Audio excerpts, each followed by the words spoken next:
United States of America, and to the republic which stands one nation, under God, indivisible, with liberty and justice for all. We could remain standing for a moment of silence in honor of all law enforcement and those who have lost their lives serving our country.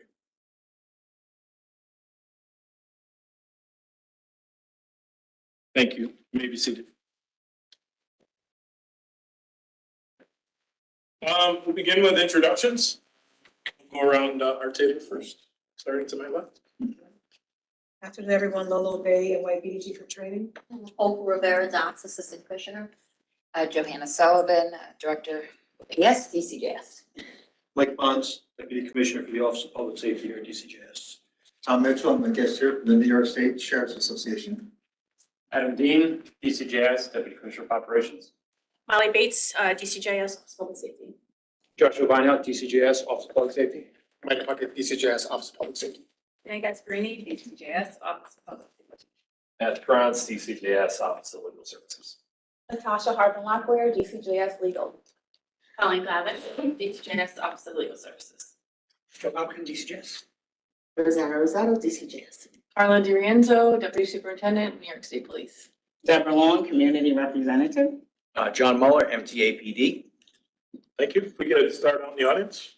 EJ Weeks, DCJS, Office of Public Safety. Jonathan Becker, DCJS, Office of Public Safety. Rick Castle, New York State Sheriff's Association. Joe Puglisi, MTA Police Department.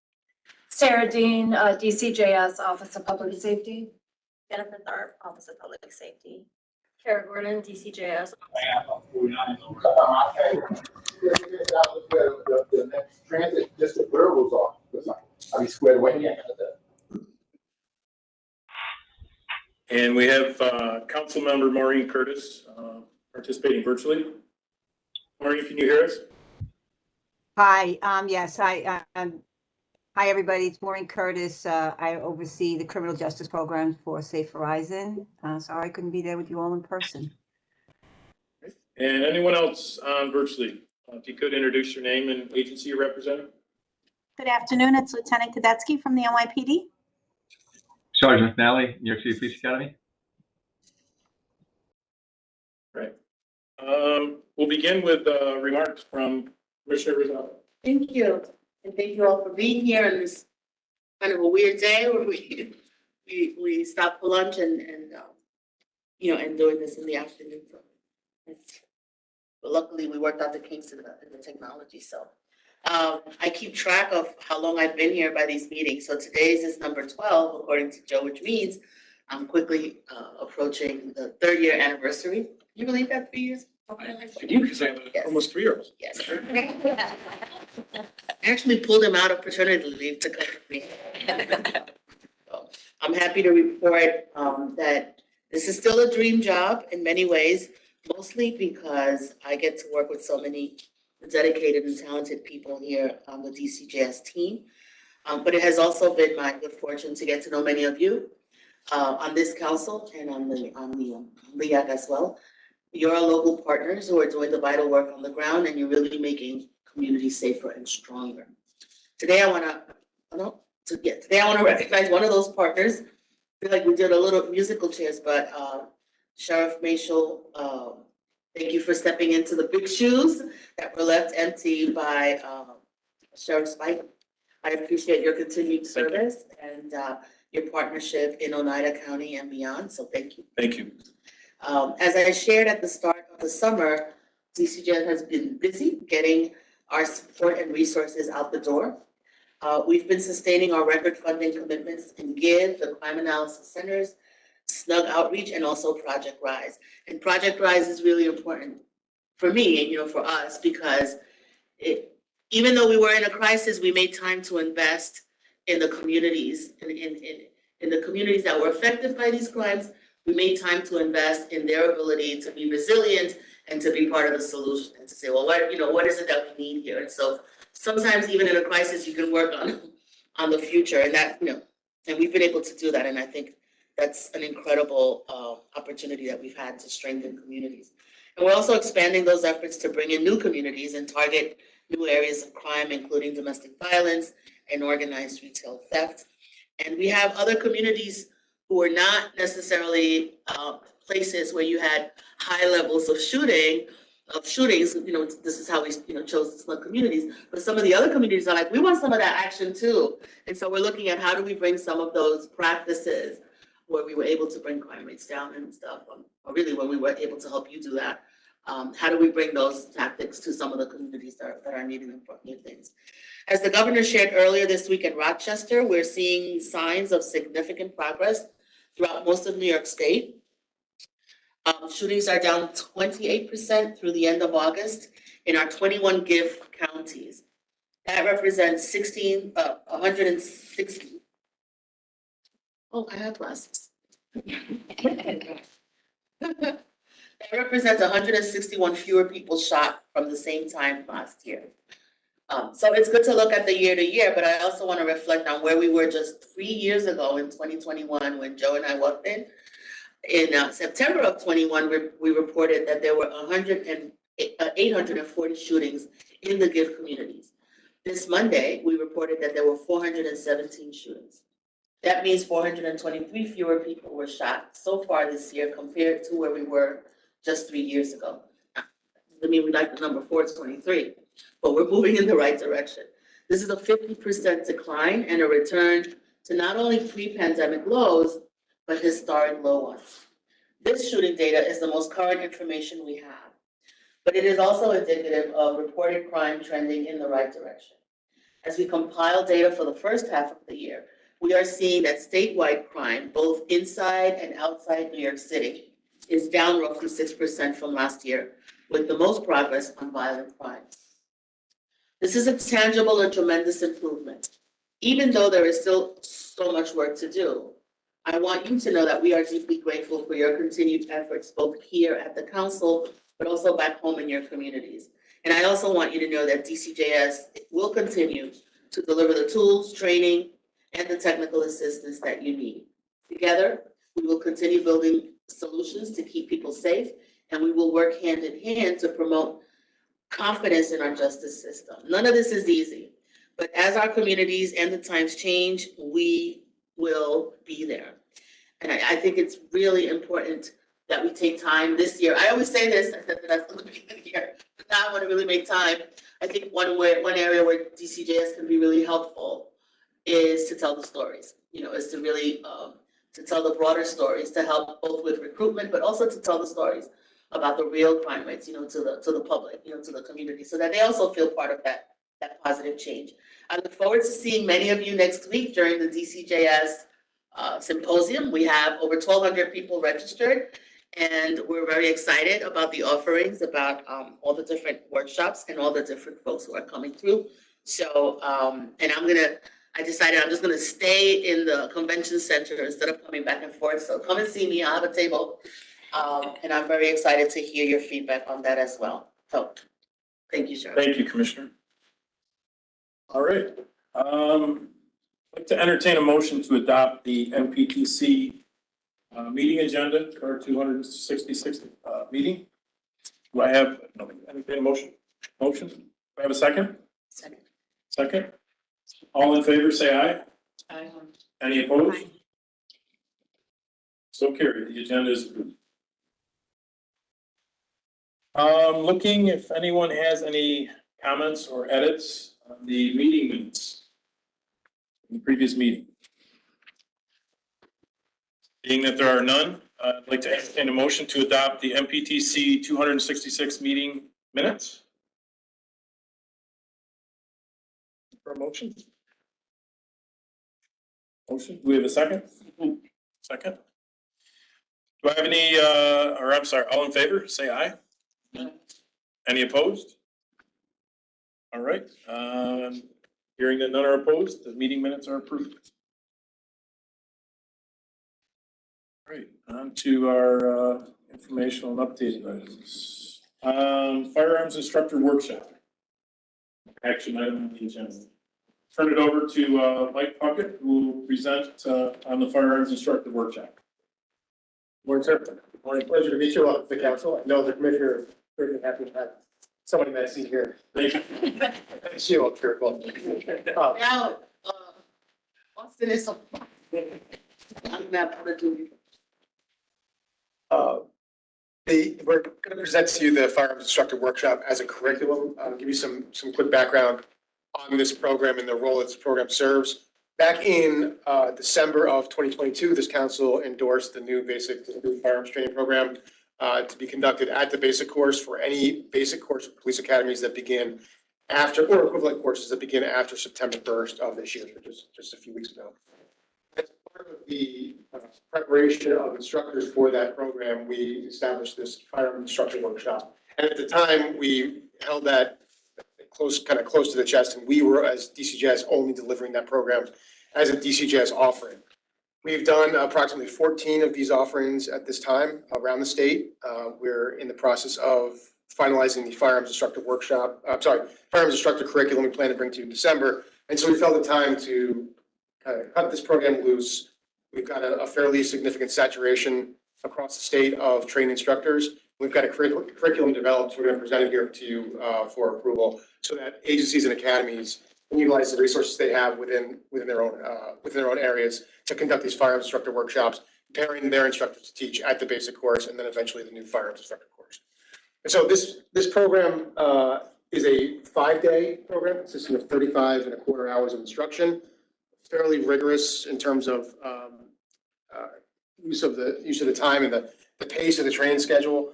As I said, it's required for BCPO instruction for the police academy, any academy beginning after September 1st of this year. We've got about 260 successful completions of folks that have been through this course and successfully completed the course up till now. We've also got NYPD conducting their own in-house firearms instructor workshops, and the state police have conducted the entirety of their firearms instructors through the workshops with 86 successful completions in there. So we've got, like I said, a fairly high saturation of these folks around the state to kind of carry the torch. And then hopefully with this document here that will assist them in delivering the program with fidelity. It's the one feature of this program that if you've followed along with DCJS curriculum in the past, you'll notice is that these lesson plans are a different format. They're fairly significantly different than you've seen in the past. We've divided these lesson plans up into lesson plans designed to deliver knowledge-based information, and then others that are designed to build skills-based information, where historically it was just an outline that was used for both formats. And so you'll see that featured throughout this curriculum. In some places where it's primarily knowledge or lecture-based delivery, it looks one way, and in an area where it's more skills-based on the range, it looks a little bit different. The topics here, I'm not going to just read all of them individually, but you can see the role of this instructor workshop is to take existing firearms instructors and update them on the tactics and learning methodologies that we're using in the basic course curriculum, not to create brand new firearms instructors. So with that in mind, these are the topics that we cover during the workshop. As you see, still fairly comprehensive. Like I said, this forms the backbone of the course that we plan to bring to you in December for new firearms instructors. So the topics are fairly well covered. This is what we're talking about. I'm happy to go into more specifics about what these things are, what the content of this curriculum looks like. I'm happy to entertain any questions in that regard, but for right now, I figured it's good just to show you the list of topics. I did want to particularly thank a few members here on the screen, folks that have really contributed in really meaningful ways. As you see, we have a fairly broad swath of subject matter experts that helped us to develop this. But Captain Ben Conklin of Syracuse, Detective Eric Eltz of the city of Newburgh, now retired, and Lieutenant Jake Young of the city of Ithaca, also now retired, were instrumental over the past 3 years in just not only developing this course, but really advancing firearms training in New York State to where I believe we are leading the way across the nation in terms of what we're doing in firearms. And I do want to acknowledge EJ Weeks. He's been with the office here now about a year, and he's been instrumental in rolling this program out as well. Happy to entertain any questions, but if there are none, turn it over for motions. Any questions from anyone on the council? All right, being there's no questions, then we will entertain a motion for motion 1 to approve the MPTC Firearms Instructor Workshop course for the issuance of MPTC certificates for all students who successfully complete the course and issue certificates to all students who previously successfully completed the firearms workshop, instructor workshop. Entertain a motion. Do we have a second? Second. All right. All in favor, say aye. Aye. Any opposed? Being there's none, so approved. Sure. All right. Motion number 2. You get that, Josh? You're good? Slowing me down, I was handing off the remote. That's okay.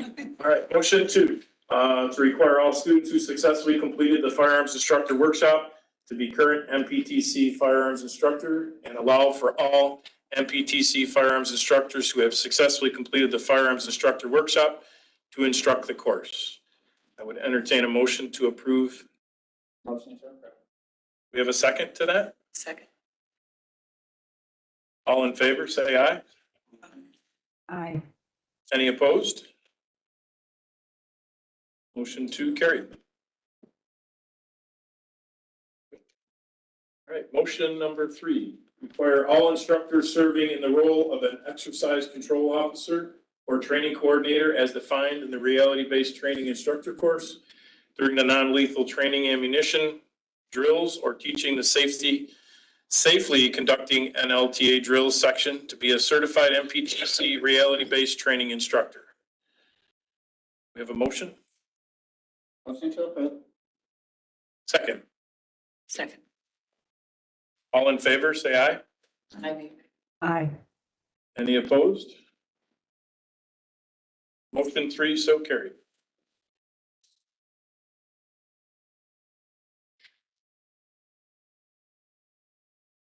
Thanks, Mike. All right, and I'll move on to the informational items of the agenda. Dr. Janae Gasparini, provide us an update.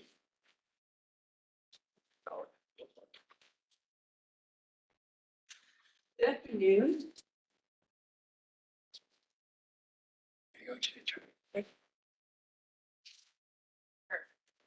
Okay, so I'm going to be speaking about the professional communications curriculum, which we are getting prepared to pilot. So in consideration of evolving expectations of police citizen encounters, our main goal and objective when we were putting this together was to ensure that we're outfitting our recruits with the best possible communication skills that we can offer. So we began this project by conducting research on best and most effective practices, and we looked on a national level. We kind of cast a pretty wide net. We looked at state post curricula from other states. We looked at FLETC curricula. We looked at federal agency reports, and then we also took a look at some private sector entities that offer police communications training in some form or another.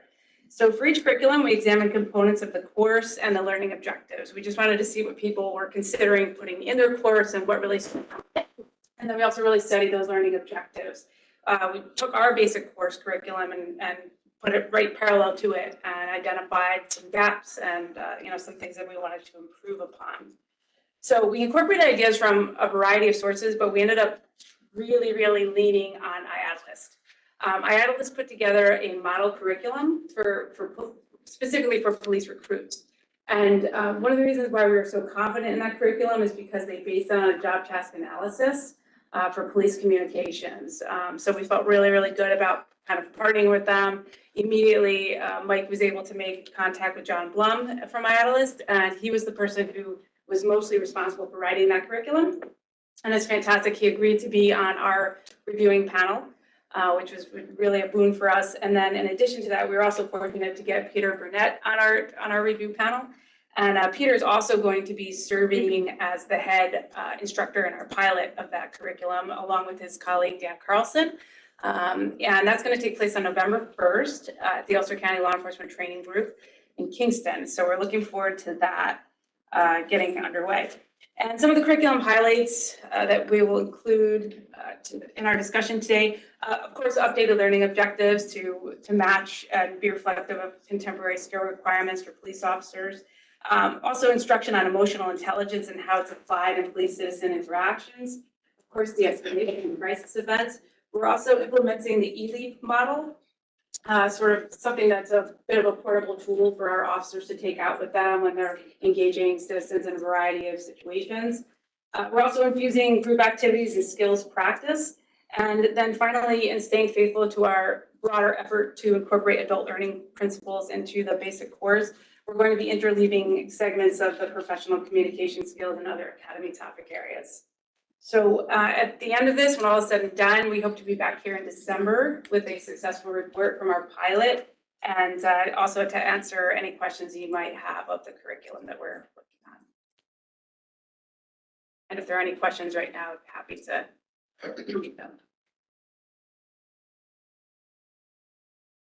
Questions?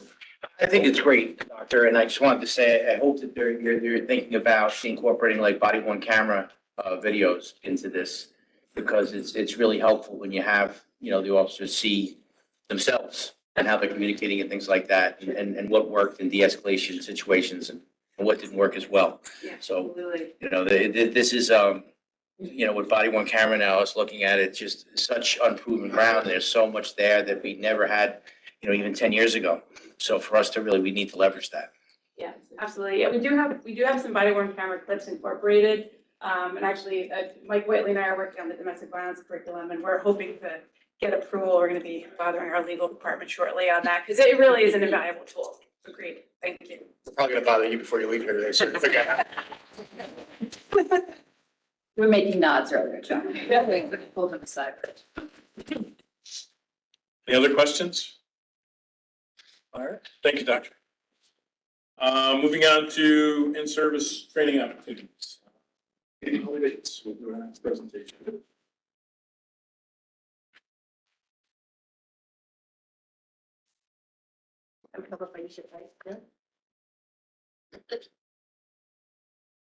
Good afternoon, Chairman, members of the council. I'm just going to provide hopefully a brief update on some of the in-service training opportunities that we have going on here with the Office of Public Safety. So we continue to offer a host of in-service training to support the law enforcement community.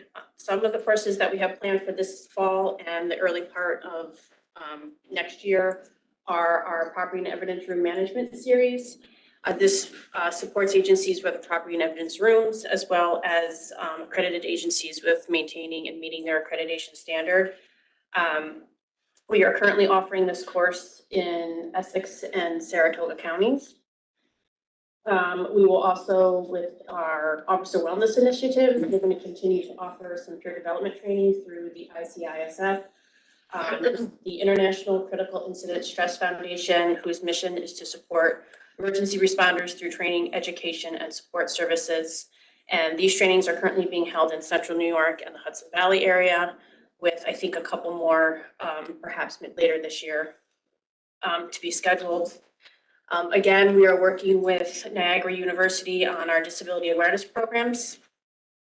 Niagara University assists us with instructing both in-service and instructor level training to assist officers with their encounters with persons with disabilities. These trainings support the delivery of the basic course for police officers and derivatives, as well as our PTC persons with disabilities curriculum.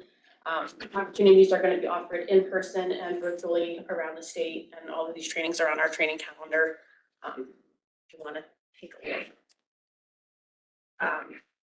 We have been continuing to provide the NPTC School Resource Officer course.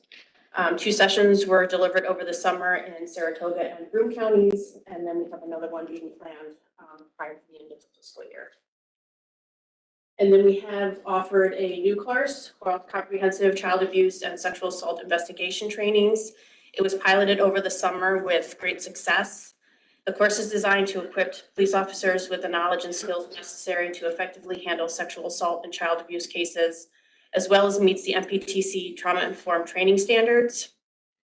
The class includes a combination of lectures, interactive workshops, role-playing exercises, and case study analysis to better prepare officers to manage the complexities of sexual assault and child abuse cases with sensitivity, competence, and professionalism. We have 3 additional sessions scheduled in Ulster, Saratoga, and Livingston counties. Before I move on to the next section, I just want to thank Jonathan Becker. Jonathan has been with us since the spring, and he has been instrumental in getting all of these trainings set up. There's a lot of behind the scenes paperwork and scheduling and stuff that goes along with it. He's done a great job, kind of hit the ground running since he walked in the doors. Thanks, John.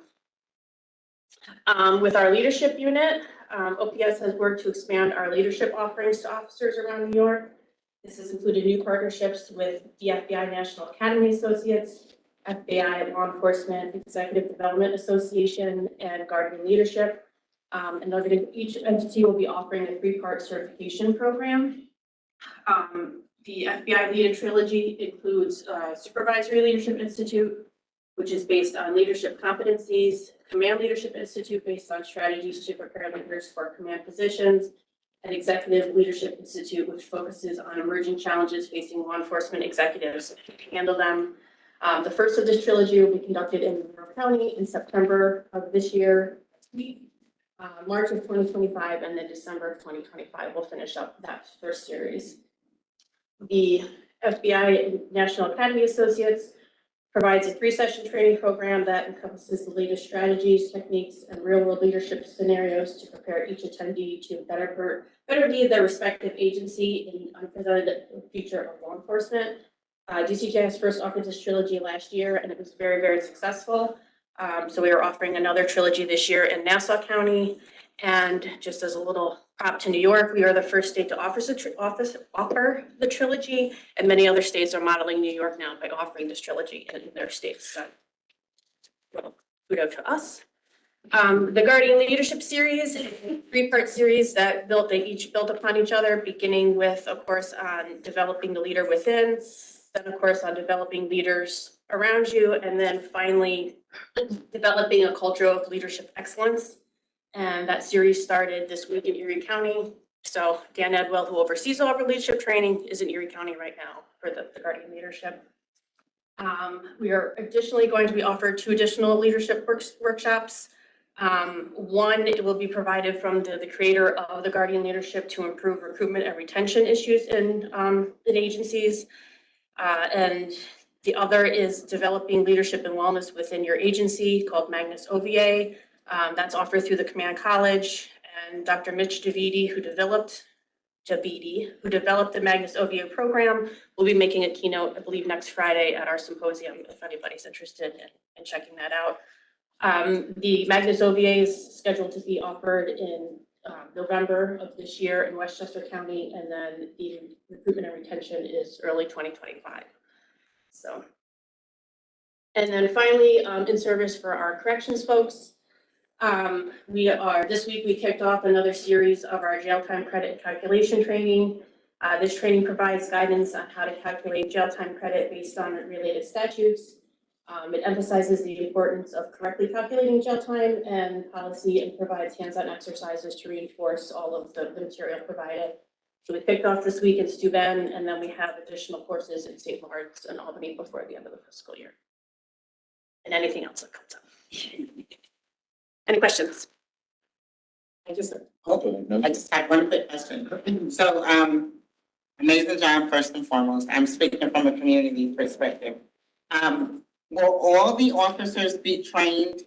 And the previous informed trauma care really stuck out with me. So, so if you wait a couple minutes, we have another project for our project updates further down in the agenda, and I'll be talking about that. So if you could just wait a few minutes, I'll fill you in.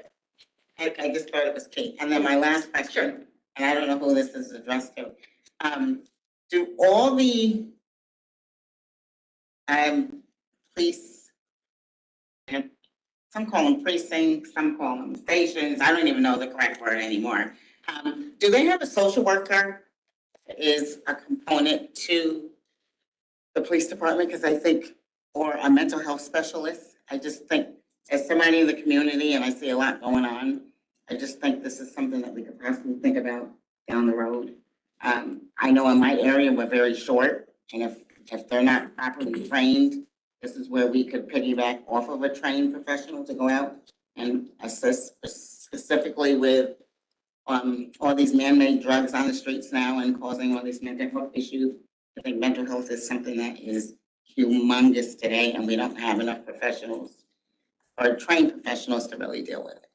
I think one thing if I could just jump in for a second, I'm going to defer to Josh on it. So I don't think everybody has social, as you correctly pointed out, the mental health field is tapped across that. We heard it as we looked at the commissioner around the state that there's such shortage of mental health professionals. And so, no, we don't. We do have in our areas where they're snug, they have a component of that has a social work component that the police can, work with and things like that.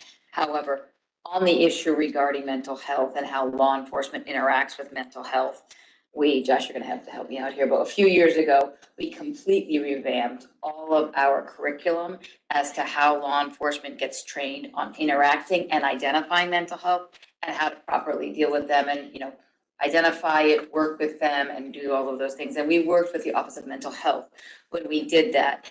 And so that's part of the current curriculum that we have that all recruits get. So while we don't have the ability and around the state, as you know, there's obviously shortages. They do get information on that. And I know in some places they co-teach with the mental health, I believe, local. The model we have. They co-teach with the local model, so they know about the resources through that kind of stuff. So I don't know if that totally answers your question, but that's the way we're dealing. I don't know, Josh, what I missed. I'm sure I missed There's, some. around the state, there's where resources exist, there's co-responder models that are being tested out, being utilized around the state.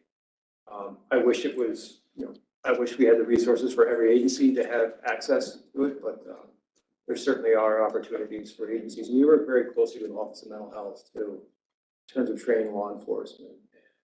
They're certainly the experts when it comes to the mental health side of things, but we can be the conduit and the connection to get that training to law enforcement as well. So those are future conversations that we continue to want to have with OMH to figure out how do we build a more robust response that involves the mental health practitioner as well. And we're doing it in the MTAPD, so we have a large footprint in the New York City subway system. And we have a thing called the Scout Program, and it's been very successful, where we send 3 police officers out with a licensed practitioner, psych nurse.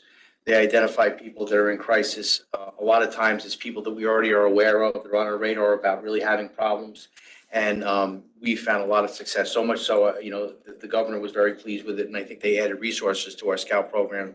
And we're building in more teams, and those officers are very highly trained in crisis intervention. ICAT is a piece of it, the integrated communication assessment and tactics training, and all those different things. But having that licensed practitioner there to kind of really be the expert, where we kind of take a back seat, we've seen a lot of success with it. Yeah, I wanted to mention it because I've seen some great interventions from some of the officers that did very well with the mental health crisis. So kudos to them. So the work is being done. I just wanted to say, just put my observations out there. So, and then suggestion, that's all. Kudos to the training. Appreciate it, definitely. And as Josh said, an area we can continue to build upon and improve and learn from the models that are out there right now and are going around. Thank you. So in Oneida County, the Utica Police Department has 2 co-responders, one that works days, one that works afternoons. And then the Sheriff's Office, we have one that works days, they do co-respond with us. Hi, if I could just also add, in New York City, we have advocates who work in all of the police precincts, the housing precincts, and the Special Victims Division. They're not social workers, but they, respond to the trauma of being a victim of a crime, and make connections and offer services. They're trauma focused. And it was launched, well, it's been around for many, many years. I was actually an advocate myself in a Bronx precinct back in the 1980s. But in 2016, when it expanded citywide and assigned 2 advocates to every police precinct, the funding came through the New York City Thrive funding, which was in mental health, with the belief that if you address trauma early on, it will help mitigate mental illness in the future. So, and it really is a successful program that there's not too many of them in the country where advocates actually work in police precincts. We don't respond to 911 calls with the officers, but we immediately follow up with the victim after the incident has been reported. And if they come into the precinct seeking assistance, we will speak with them as well. Any other questions for Molly?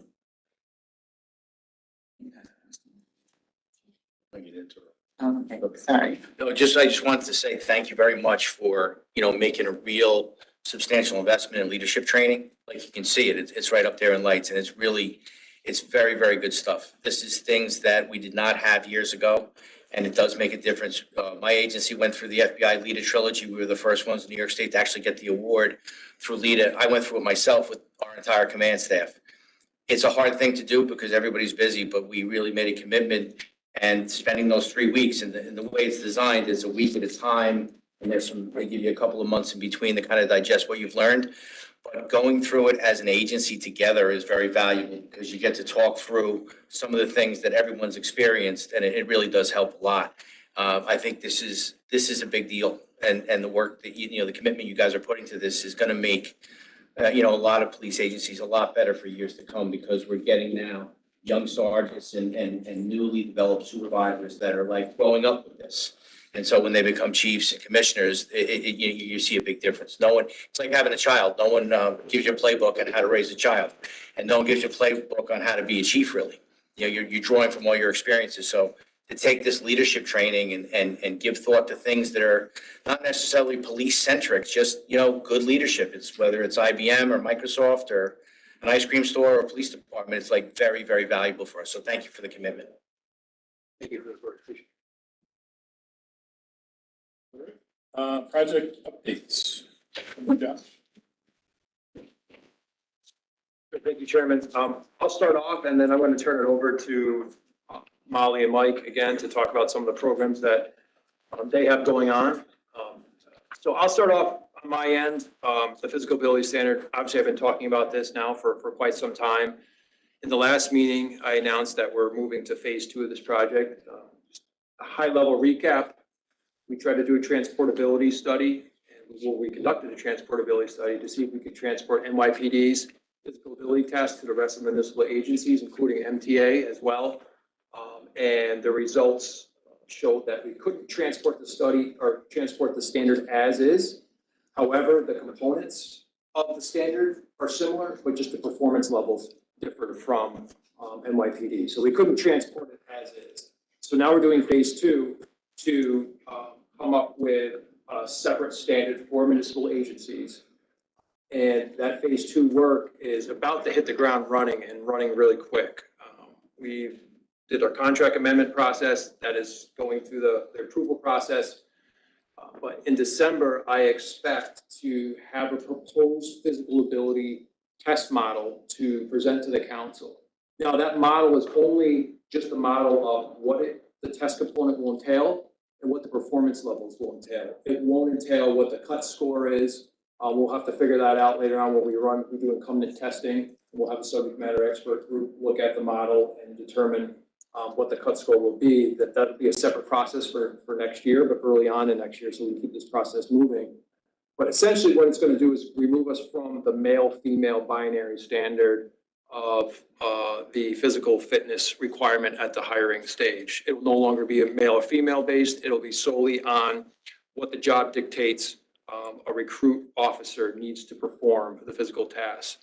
And that obviously will require amending the regulations to the Part 6000 MPTC hiring regulations. So there's a lot of work to be done on this, but I expect in December to have at least the test model of what it will look like, what the components are, to present to the council and to get feedback too.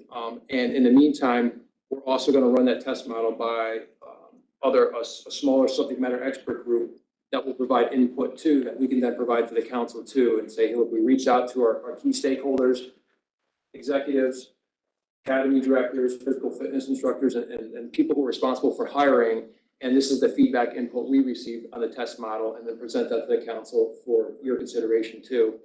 If we get the thumbs up, we'll move forward with the process, what the cut score is for that test model, and then move further on through the process to eventually get the regulations changed. Any questions on that? I know it's a lot, but it's been a long time coming, and we're moving there. We're heading in the right direction. I'm going to turn it over. I can speak briefly, the course of police supervision. We have a request for proposal that has been drafted. It's going through the approval process. We expect to get that released out and receive bids in for working with a vendor that will help us completely redesign the course of police supervision from the ground up. It's in our minds, it's outdated. I think we can all agree that it is, and it needs to be rebuilt based on the contemporary law enforcement policing today and the challenges that first line supervisors encounter, build up a robust training environment for those first line supervisors. And again, that's the only mandated in-service course for law enforcement as it is. So we're going to focus a lot of our efforts on that, and hopefully when the RFP goes out, we'll receive a lot of good proposals from vendors that will assist us to carry that project over the finish line. And we'll be keeping the council up to date on that as well. I'll turn over to Molly to talk about the basic course for corrections and the sexual assault from online training. Thanks, Josh. First, with the basic course for corrections, at previous meetings, we've discussed our plan to completely redevelop that basic course. I'm very pleased to share that we have procured a vendor that's going to be conducting the job task analysis, and the job task analysis will really feed us the information that we need for that course, so we know the core competencies and the core skills that corrections officers need to know for their jobs. We have a kickoff meeting with the vendor next week, and then from there we'll be planning out our next steps with the support we'll need from the sheriff's offices around the state with our survey tool and getting the information that we need to complete the job task analysis. So moving forward with that, which is great. It's a long time coming. That course has been outdated for a significant amount of time. And then with the sexual assault trauma-informed online training, executive law was amended, executive law 838. We're requiring all police, prosecution, and other law enforcement agencies to have at least one person trained in the NPTC trauma-informed training standards. So we've been developing an online training to support police departments and law enforcement agencies with that requirement. We have been offering in-person trainings for a number of years, but it's just not a sustainable model. So we are moving forward with an online training that will be housed on our learning management system. So every police officer in the state will have access to it. We've completed our script, working with subject matter experts from the law enforcement and advocacy communities. And we're filming starting this week, which is good. And we hope to have a finished product to the council by December. So I just want to take a moment too and thank Maureen. They've been very, very supportive and are providing some information as well as advocates to come and be filmed and be part of the questions. Moving along. Actually, filming, I think, is Tonight. tonight. Yeah, one of the phases of the project. And thank you to the multimedia team too for their work.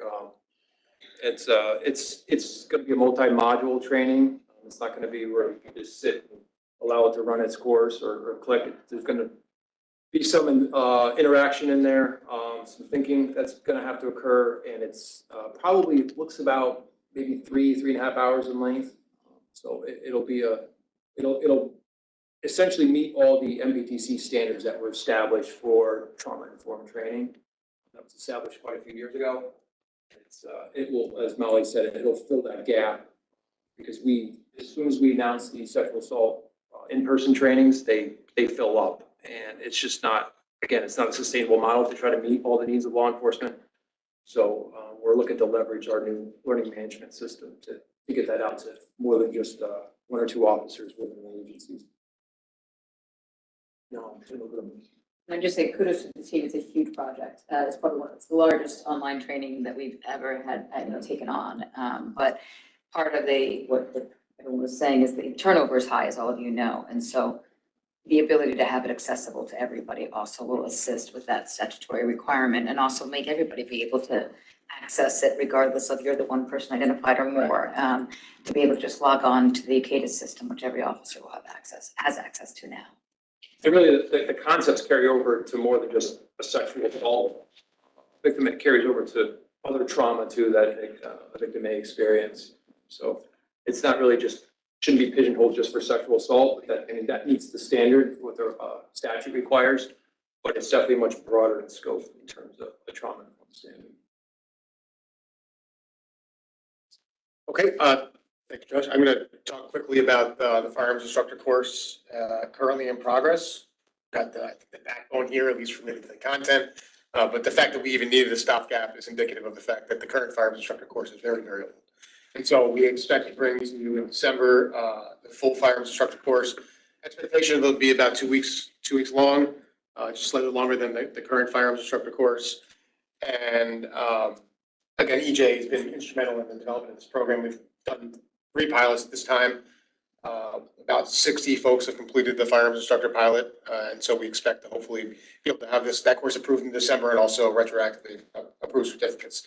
Those folks are, the academies at least, and the agencies that are sending those folks are chomping at the bit to get those folks certified because there's a real need, there's a training need for firearms instructors. We like on the correction side of things, we're looking to conduct a job task analysis. You heard Janae say one of the things that was so attractive about the Atlas program was that it was in fact based upon a job task analysis, which is really a deep dive into the actual duties of a police officer, and then building training based upon what the actual training needs are based upon those duties. And we really like to do that at the basic course level, so we have a really good idea of moving forward. We've got additional resources dedicated to the basic course. Now we want to make sure we allocate those resources in a way that makes sense, and that the valuable training time, and we're bumping up right against the 6 months in a lot of cases here with the basic academy. Make sure that we're utilizing that training time effectively and to best prepare recruits once they get out on the street to actually do the things that they're going to be required to do. And so a JTA is the first step in that process, and we're hopeful we're right on the precipice of getting that started. And then the domestic violence curriculum, Mike Whiteley from OPDV and Janae have been working together for several months now, and they're working diligently on a kind of complete redo of the domestic violence program. This is what the police recruits get at the recruit program, the basic school. This program, again, is very, very old, and with the departure of somebody who's been in the office and responsible for that curriculum, who'd been there for many, many, many years, it was in need of a redo. To the chief's point about body camera footage and the utility that provides for us, something that we weren't able to utilize in the past. Hopefully we'll be able to leverage that, and that's probably why we'll trip you as you're trying to run out of here today, sir, and get you. But we'll have hopefully some fresh perspective. And Mike and Janae have been really great about figuring out how to best train cops based upon their experience as police officers, how to best train cops for this role. So happy to answer any questions, but some of those were in varying stages for those various projects. And then the final update, I did get permission from our press office on this. If we have a webpage actually for each of the councils and the different committees that are in statute, and NPTC has their own webpage. I believe I shared it with the council a while back, but what I wanted to raise, hopefully this opens, it does, good. That there's an opportunity here to really highlight some of the work that the council is doing. We recently there's a link here to a video that we put together. And it was a video that I shared with the council about a year or so ago that highlights the work and the enhancements that we made to the basic course for police officers. About a 30-minute video. It was really designed to inform chiefs, executives, and field training officers of the components of the basic course that we've made changes to make them aware. So when recruits come out of the academy, the field training officer knows the type of training that the recruit is receiving, as well as the hiring agency too, that they're well aware. And if there's gaps that need to be addressed at the specific local level, those discussions can occur with academy directors. So there's a video here that also serves very well for the public too. Now this particular video that is posted that's linked here, that I think it shoots over to YouTube, is designed specifically for the public. So there's a specific video that we sent out to agency heads and academies and others that's through our Cadus learning management system that can be accessed specific for law enforcement. But this one we tailored slightly to the public to inform them of the different changes and what a recruit receives at the basic course for police officers. But I think in talking with our press office and just looking at other states who have similar structures with training councils, they've done a very good job with highlighting the work that the councils have done. And I think there's an opportunity here for us to put more of the work that the council does, the work that the council approves. For instance, one of the gaps we've seen is all the Municipal Police Training Council model policy and best practices. they're on the DCGS website, but I think we can do a better job of maybe relocating them to this website to further draw attention to the work that the council does, and one-stop shop too, you can find the information. But in moving forward, other things I think about is, we do put out memos to agencies about the efforts of the council and some of the action items they voted on and approved. There might be opportunity here to put some of those memos, make them available, make them more publicly accessible, and for agencies to go back. A lot of times we'll get inquiries and say, I didn't hear about that, I didn't know about that. And we could have a running live feed here of those type of actions that the council takes. The other thing is, as we talked about, even with the physical ability standard, we eventually will have materials for recruit candidates who are considering becoming a police officer, what the physical portion of the test entails and how they can prepare for that. So making those materials available to the public, to recruit candidates, I think is another opportunity to put items here on the council. But I shared with you just to say, if there's things that you guys come across that might be beneficial, or that you identify, hey, there's a gap here, or whatever it may be, we want to hear about that from you guys, from your ideas about that, and ways to maybe even use this website particularly, or even if there's training gaps, as we've been talking throughout the discussion this afternoon, that we can identify and work to address in certain areas. So any questions on the website? It does have the membership too listed, so it has all your information in terms of members. It lists out the responsibilities of the council as well. But again, I think there's opportunities here to really expand upon that, like what other states have done. So I'm gonna go back. You may have said this already, and I apologize, but is the website open to non-police agencies? It's open to the public? Yes, this is a public accessible website link. If you were to go in and Google, I guess the easiest way to say it would be just type in New York State MPTC, and the first link that generally shows up on Google will be this. And this has been done for all the other councils as well, but similar structure for each council. But again, I think there's opportunity here to highlight some of the work that we're doing and expand on this. Thank you.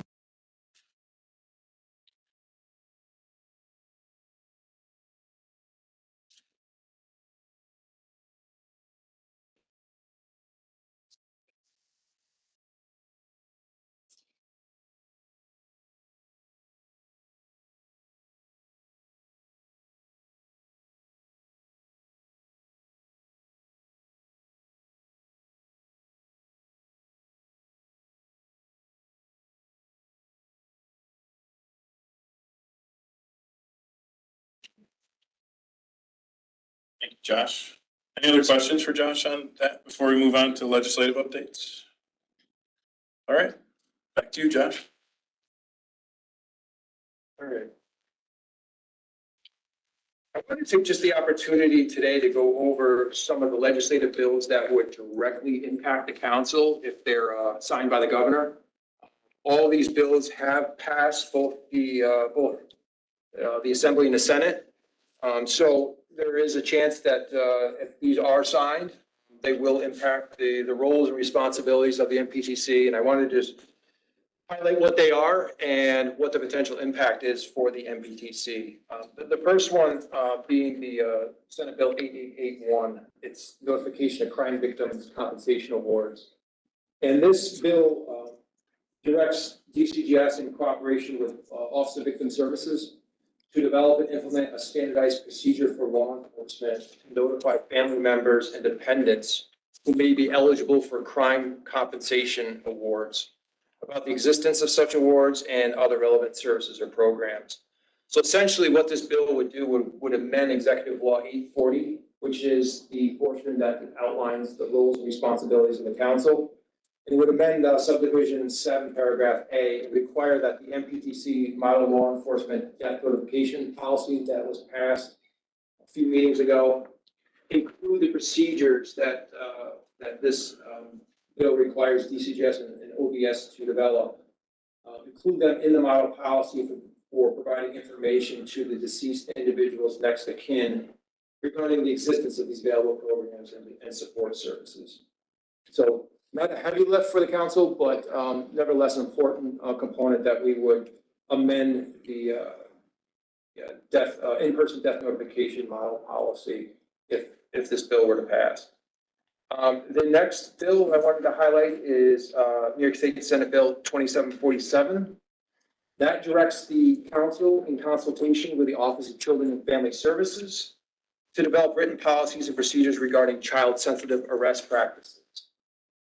In addition, the bill amends the criminal procedural law by adding two new sections, 12085 and 14017, which would require every state and local law enforcement officer who's arresting an individual to inquire at the time of arrest whether the individual is a parent, guardian, or person legally charged with the care or custody of a minor child who may be at risk as a result of the arrest.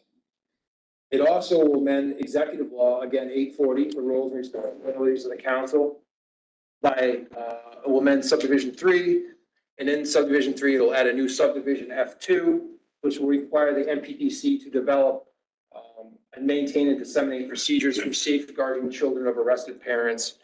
And it also delineates in the proposed statutory language requirements of including but not limited to requirements that would be part of the model policy and procedures that the council would have to develop. The third bill, any questions on those two bills? I know I'm going through pretty rapidly. One thing I think might just be helpful, just to make sure the MPTC members know, we've addressed this issue in accreditation. We have accreditation standard on the child-sensitive arrest information. So as an office, I think we have areas that we've worked on this issue. And so I think similarly, obviously work to be done, but we have some background already in working.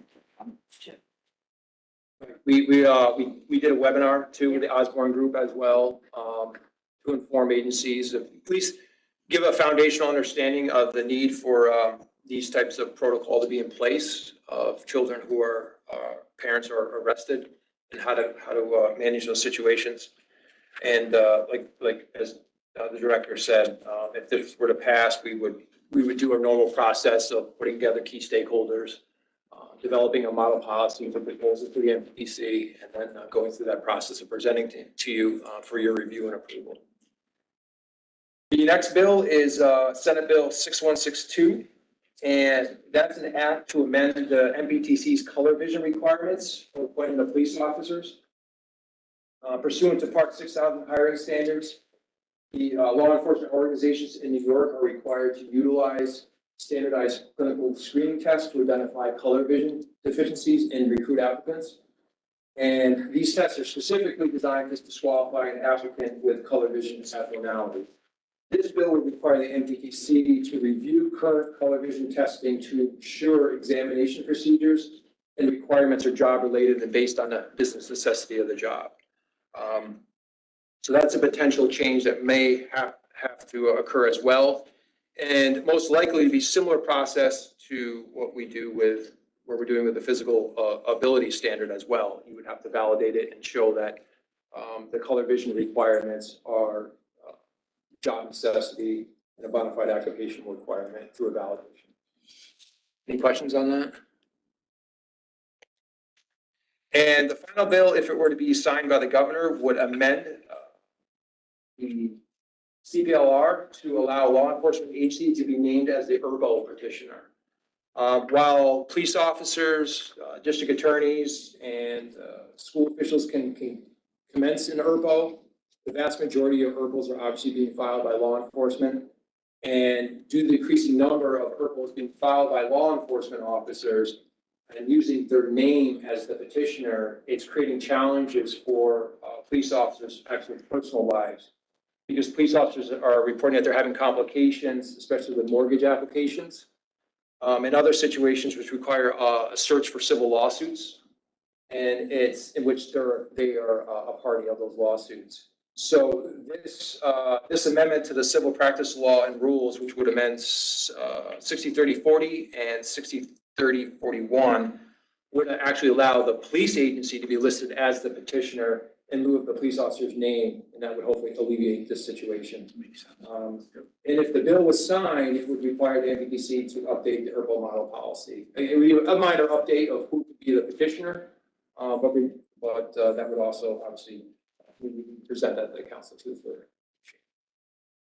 Any questions on those bills? I know I went through them pretty quick, but high I'm level. sorry, just so the change there is that it would be the agency and not the officer. It would be the ability for the agency to be a petitioner. The officer still could be the petitioner, but now the agency can be. Yeah. Very good. Any questions for Josh? Thank you. Did a lot there. New business. Is there any new business the council members would like to bring up for discussion? Okay. If there are no new items, our next meeting is scheduled for December 4th. December. We're almost there. We're just 4 months away from Christmas. Good work, everyone. Good stuff going. No further business. Ask for a motion to close the meeting. Motion. Second. All in favor? Any opposed? And carried. Thank you. Thank you.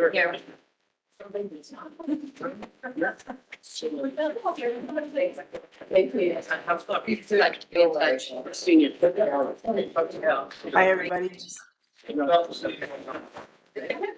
See you. That's right. Good.